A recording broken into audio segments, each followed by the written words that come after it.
Good morning. Today I am going to take about the topic is in human resource development scorecard. In that assurance and confidence in performance auditing. As in all audits, the users of performance audit reports seek confidence about the reliability of information in the reports.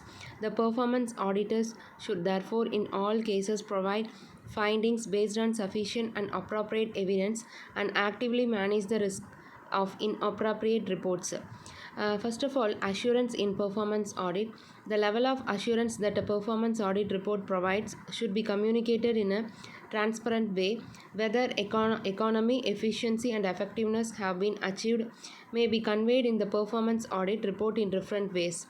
In through an overall view on aspects of economy, efficiency, and effectiveness, when the audit objectives, the subject matter, the evidence obtained, and the findings researched allow for such conclusions or in by providing specific information in the report on different points, including the audit objectives, the questions asked, the evidence obtained, the criteria used, and the findings reached, and the specific conclusions comes. However, the performance auditor is not normally expected to provide an overall opinion on the achievement of economy, efficiency, and effectiveness on the level of the audited entity in the same way as the opinion on financial statements.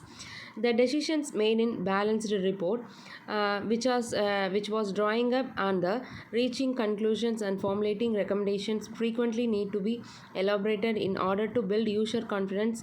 Performance auditors should specifically describe how their findings have led to a set of conclusions, and if applicable, an overall conclusions may be passed. This means explaining the criteria developed and used and why, and stating that all relevant viewpoints have been taken into account.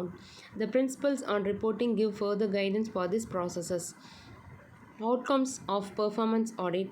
The performance audits provides entities and stakeholders with information and assurance about the quality of management of public resources, and also assist public sector managers by identifying and promoting better management practices. Performance auditing may therefore lead to better accountability, improved economy and efficiency in the acquisition of resources, improved effectiveness in achieving public sector program objectives, a highly quality in a public sector service delivery, and improve management, planning and control. It is an important responsibility of the auditor to ensure that through each performance audit, one or more of these objectives are met.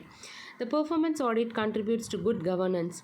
The performance auditing is means to an end and not an end by itself.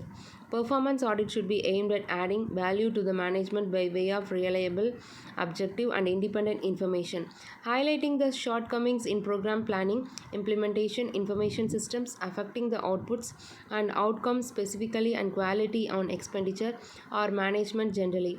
In addition, performance audit reports provide valuable information and independent assessment on program management and the extent of fulfillment of the policies objectives to the stakeholders, including the parliament, the state legislatures, and the general public. Thus, good quality performance audit contributes to good governance. Users' performance. The users of performance audit reports expect reliable reports. All performance audits should thus be planned and performed keeping in viewing the expected outcome. It is a good practice to evaluate the real impact of performance audit on entity, policies, and programs. The general outlay of performance auditing guidelines. These guidelines are presented in a sequences as the process of performance audit. The department has to deal with a variety of subjects of performance audits and conduct audit in diverse entity environment. Besides, different structures for audit management exist in the Department of Union Government, like civil, defense, railway, communication, revenue, and commercial audits. And the audit of state governments, it may therefore be necessary to adjust the actual process of planning, field audits, and consolidation of the performance audit in the context of the entity environment and composition of audit officers also. They have outlined the performance of auditing guidelines. These are all included in the general outlay of performance auditing guidelines. Finally, performance regulation. The regulation 68 defines performance audit as an independent assessment or examinations of the extent to which an organization, program, or scheme operates economically, efficiently, and effectively.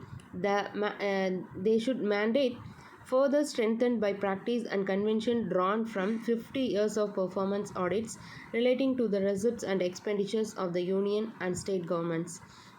The government supported autonomous bodies and other public sector undertakings on a variety of subjects carried out by the departments only. Thank you.